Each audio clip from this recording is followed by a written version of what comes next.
and welcome to our new series called Sti 7.5. We are your hosts, Lauren and Megan. Megan, what is the series Sti 7.5 you talk of? It's a series where we talk about STDs and STIs every day in only 7.5 minutes. This episode, we're going to focus in on an STI called hepatitis C. Very exciting, because every time I turn on the TV, there seems to be a new ad about hepatitis C. I would really like to know what it even is. Hepatitis C is a viral infection that causes inflammation to the liver and can lead to serious liver damage. Symptoms from hepatitis C can take decades to appear. It is recommended that people with high risk should get a one-time screening blood test. The largest group at risk is anyone born between the years of 1945 and 1965. These people are 5 times more likely to be infected with hepatitis C.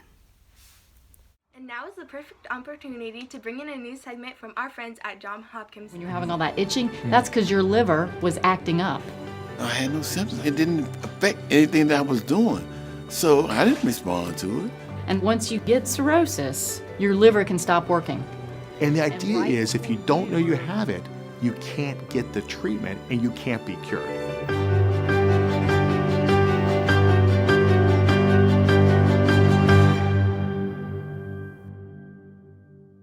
So the word hepatitis has to do with hepa, which is the liver, anything having to do with the liver, itis, which means irritated or diseased. And we know that there are different viruses that once they're in the body, their home base is the liver. Thank you, Johns Hopkins Medicine. So now that we know what hepatitis C is, we should probably talk about how people get it. That's a good idea, Lauren. Hepatitis C is an infection that is primarily transmitted by sharing drug equipment. Other common ways it is transmitted is by sharing straws, razors, or toothbrushes, or any other exposure to blood. It is rarely passed through sex, but there is the possibility. Good thing I don't like sharing my toothbrush with anyone. Also, you forgot to mention, every child that is born from a mother that has hepatitis C has a 1 in 20 chance of getting it. Okay, so how do you recommend preventing yourself from getting hepatitis C? Ways to prevent hepatitis C is to not have sex or to stay abstinent. I would also recommend to not do drugs because it can impair your thinking and decision making. Very true. They can also prevent you of thinking of all the risks involved with STDs and STIs.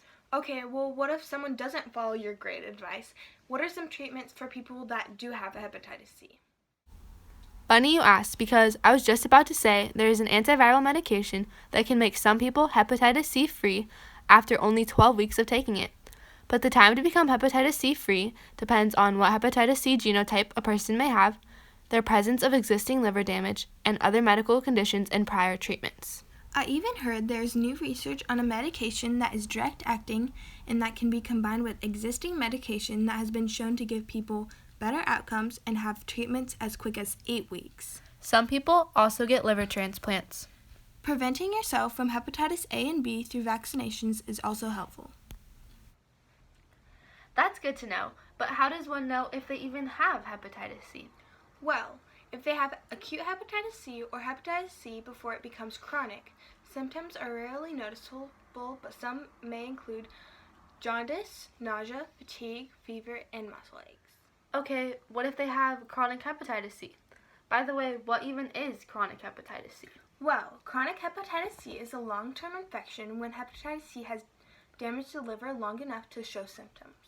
Oh, okay. Well, some of those symptoms may include bleeding and bruising easily, fatigue, dark urine, itchy skin, jaundice, and weight loss. There can also be complications from hepatitis C, like scarring of the liver, liver cancer, and liver failure. 2, 1. Now that we know all the essential facts about hepatitis C, it's time for the 7.5 second trivia question. The question you've all been waiting for is, who is at a high risk for getting hepatitis C? A. People that have been in prison. B. People with HIV. C. People who have received an organ transplant before 1992. Or D. All of the above.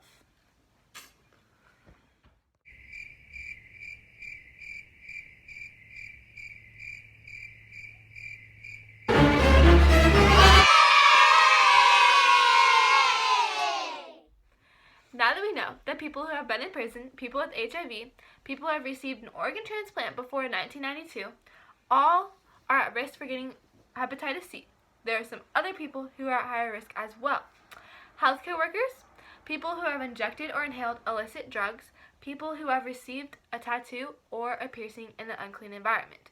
Make sure not to do any of these things, or you might be at higher risk. So we've asked people around the world to submit their pictures of hepatitis C, and here are some of the results.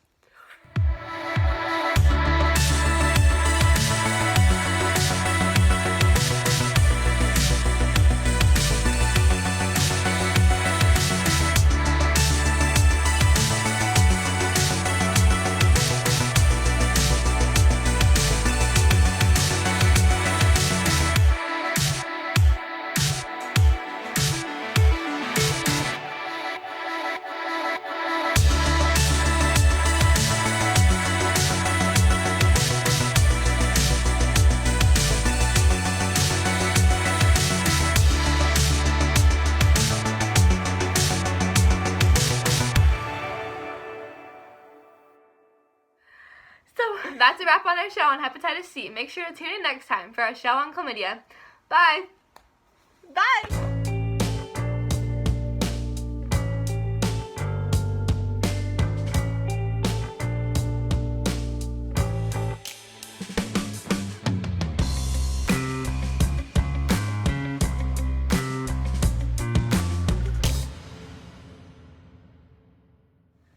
Well, that's a wrap on our show, Hepatitis C. Tune in next time for our segment on chlamydia. Now we're going to go take our hepatitis test to make sure we're hepatitis free. I hope I don't get a C. The wall, it would be really funny. Get it? Lauren! Well, that's a wrap on our show, Hepatitis C. Stay tuned for tomorrow's show on chlamydia. Until next time. Keep the puns. What puns? Wait, you're supposed to get the puns. Megan, no! No! It says insert funny joke right here. That's your job. Megan!